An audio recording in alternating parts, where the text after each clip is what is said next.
दोस्तों ये है पश्चिम बंगाल जो भारत के पूर्वी क्षेत्र में स्थित है और इसकी राजधानी कोलकाता है।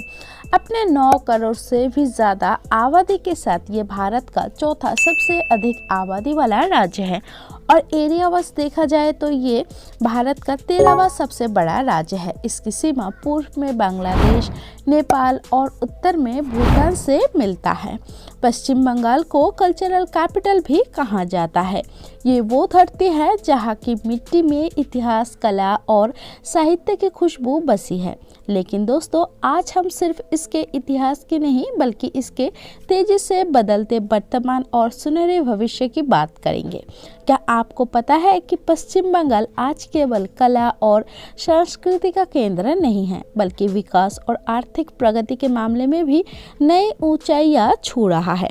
यहाँ बन रहे हैं देश के सबसे बड़े बड़े इंफ्रास्ट्रक्चर प्रोजेक्ट्स, स्मार्ट सिटी पहल और उद्योगों के लिए नए हब। तो चलिए बिना किसी देरी किए आज की इस रोमांचक वीडियो को स्टार्ट करते हैं और जानते हैं यहाँ के अपकमिंग टॉप 10 मेगा प्रोजेक्ट्स के बारे में। तो हमारे इस लिस्ट पर नंबर 10 पर आता है new Jalpaiguri railway station redevelopment. पूर्वी भारत का एक अहम railway station new Jalpaiguri railway station, जिसे शॉर्ट में NJP कहा जाता है। इस स्टेशन का पुनर्विकास किया जा रहा है जिसे अंतर्राष्ट्रीय ट्रेन टर्मिनल के रूप में रिडेवलपमेंट किया जा रहा है। इस स्टेशन को आगामी 45 वर्षों को ध्यान में रखकर पुनर्विकसित किया जा रहा है। इसके पुनर्विकास कार्य में 334.72 करोड़ रुपया की लागत आएगी। ये स्टेशन वर्ल्ड क्लास फैसिलिटी से लैस होगी। यहाँ अत्याधुनिक यात्री सुविधाओं से लैस roof, plaza, waiting lounge, cafeteria, lift, escalator, exit entry की अलग अलग व्यवस्थाएं और पोडियम पार्किंग की व्यवस्था भी की जाएगी। साथ ही पूरा स्टेशन दिव्यांग फ्रेंडली होगा। रिडेवलपमेंट का काम जोरों शोरों पर चल रहे हैं।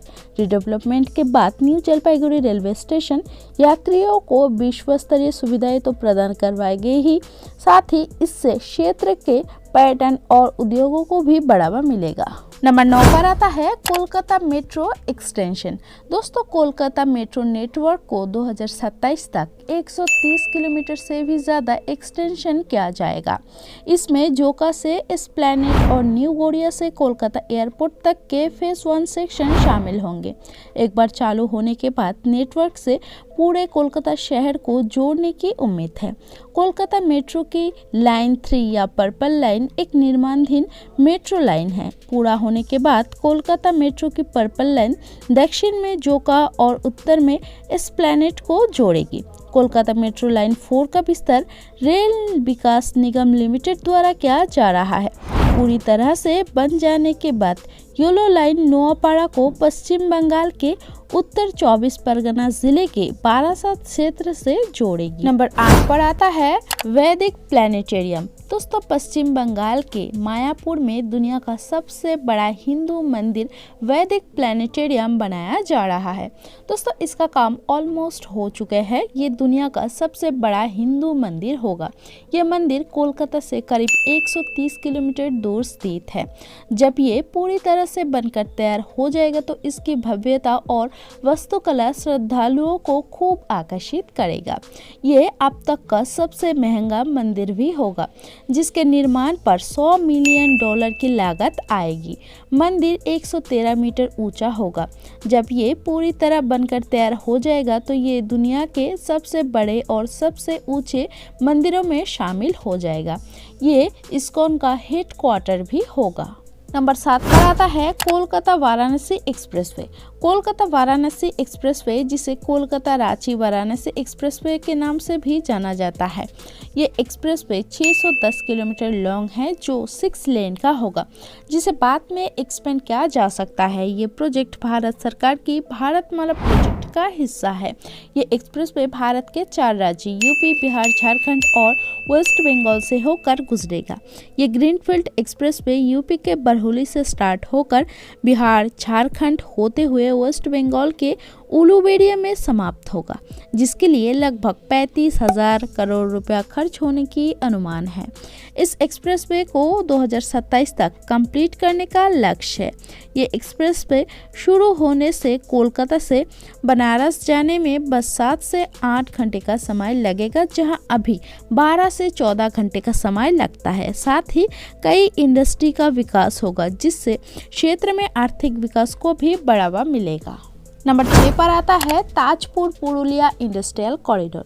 पश्चिम बंगाल में 500 किलोमीटर का इंडस्ट्रियल कॉरिडोर बनाया जा रहा है, जो पुरुलिया को भविष्य के बंदरगाह शहर ताजपुर से जोड़ेगा। इस कॉरिडोर से स्टील, आयरन ओरी, एडिबल ऑयल, सीमेंट और अन्य क्षेत्र को लाभ होगा। इसका उद्देश्य माल की आवाजाही को सुविधाजनक बनाना और गहरे समुद्र के बंदरगाह की कनेक्टिविटी का लाभ उठाना, जिससे बंगाल के बाकी हिस्सों को आपूर्ति लिंक मिल सके।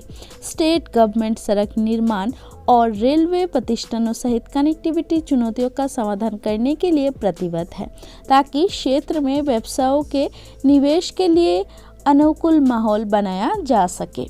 इस कॉरिडोर से रोजगार के नए अवसर पैदा होंगे और आर्थिक सामाजिक विकास को भी बढ़ावा देगा।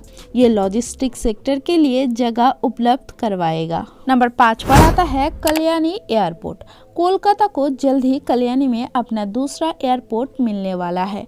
कोलकाता के नेताजी सुभाष चंद्र बोस इंटरनेशनल एयरपोर्ट पर लूट को कम करने के लिए एयरपोर्ट अथॉरिटी ऑफ इंडिया के साथ गवर्नमेंट मिलकर इस एयरपोर्ट को बनाने की प्लानिंग की है।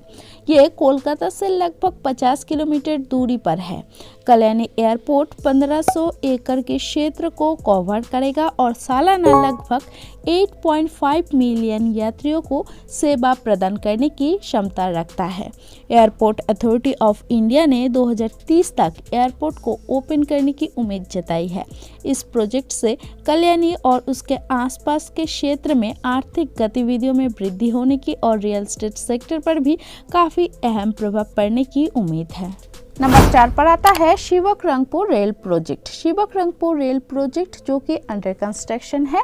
ये रेलवे लाइन 45 किलोमीटर लॉन्ग है, जो वेस्ट बंगाल के दार्जिलिंग डिस्ट्रिक्ट से स्टार्ट होकर सिक्किम के रंगपुर तक चलेगी।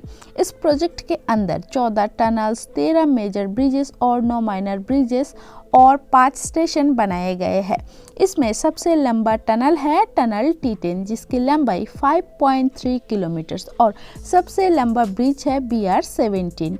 इस प्रोजेक्ट की टोटल लेंथ 45 किलोमीटर है, जिसमें से 38.65 किलोमीटर की लाइन टनल से होकर गुजरती है और इसमें इंडिया का फर्स्ट अंडरग्राउंड स्टेशन है, जो कि तीस्ता बाजार स्टेशन है। इस रेलवे लाइन का काम जोरों शोरों से किया जा रहा है। इसको पहले रंगपुर तक, देन फ्यूचर में इस रेलवे लाइन को गैंगटोक तक एक्सटेंड किया जाएगा और इसके बाद इसको नथुला तक एक्सटेंड किया जाएगा। ये प्रोजेक्ट बॉर्डर को मजबूत करने में काफ़ी हेल्प करेगी, इसलिए ये प्रोजेक्ट स्ट्रैटेजिकल भी काफ़ी इम्पोर्टेंट होंगे। नंबर 3 पर आता है वर्ल्ड ट्रेड सेंटर कोलकाता। ये पूर्वी भारत का पहला वर्ल्ड ट्रेड सेंटर होगा, जो कि कोलकाता के सॉल्ट लेक में नवदिगंत औद्योगिक टाउनशिप प्राधिकरण क्षेत्र में स्थित है। इस वर्ल्ड ट्रेड सेंटर को मर्लिन ग्रुप्स द्वारा डेवलप्ड किया जा रहा है। ये trade centre 3.5 million square feet area को कवर करेगा। ये प्रोजेक्ट कंप्लीट हो जाने से ये देश का सबसे ऊंचा वर्ल्ड ट्रेड सेंटर होगा। इसमें कई टावर शामिल होंगे, जहां पर आपको trade information, trade education, international business clubs, multiple business service, IT, ITS, office, 5 star hotel, entertainment आदि फैसिलिटी मिलेगी। इस प्रोजेक्ट से करीब 30,000 लोगों को जॉब मिलेगी और इस प्रोजेक्ट के लिए 1500 करोड़ रुपए इन्वेस्ट की जाएगी। नंबर 2 पर आता है silicon valley tech hub. Silicon valley tech hub को कोलकाता के न्यू टाउन में 250 एकड़ भूमि पर डेवलप किया जा रहा है।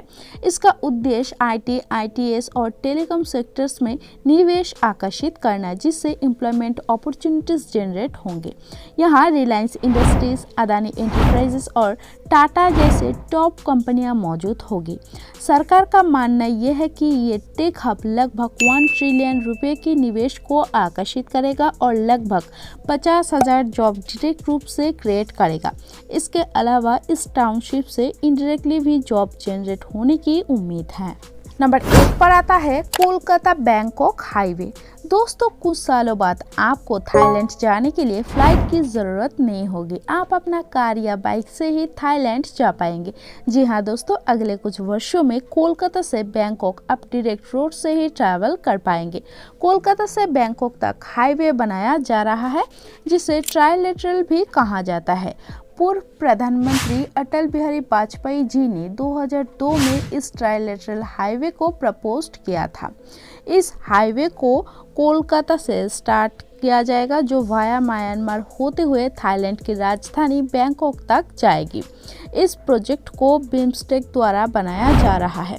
यह हाईवे 2800 किलोमीटर के डिस्टेंस को कवर करेगा। इस हाईवे को 2027 में ही ऑफिशियली ओपन कर दिया जाएगा। इस प्रोजेक्ट से तीनों देशों में न सिर्फ कनेक्टिविटी में सुधार होगा, बल्कि तीनों देशों के एक्सपोर्ट इंपोर्ट भी बढ़ जाएंगे। इससे इकोनॉमी काफ़ी ज़्यादा बूस्ट होंगे। तो दोस्तों, यही थे हमारे आज के वीडियो। आई होप आपको ये वीडियो पसंद आए। अगर वीडियो पसंद आए तो वीडियो को एक लाइक ज़रूर से कर दीजिएगा, और चैनल पर अगर नए हैं तो चैनल को ज़रूर से सब्सक्राइब कर दीजिएगा, क्योंकि अगर आप लोग सब्सक्राइब करते हो तो हमें मोटिवेट मिलता है ऐसे नए नए वीडियो बनाने में। थैंक्स।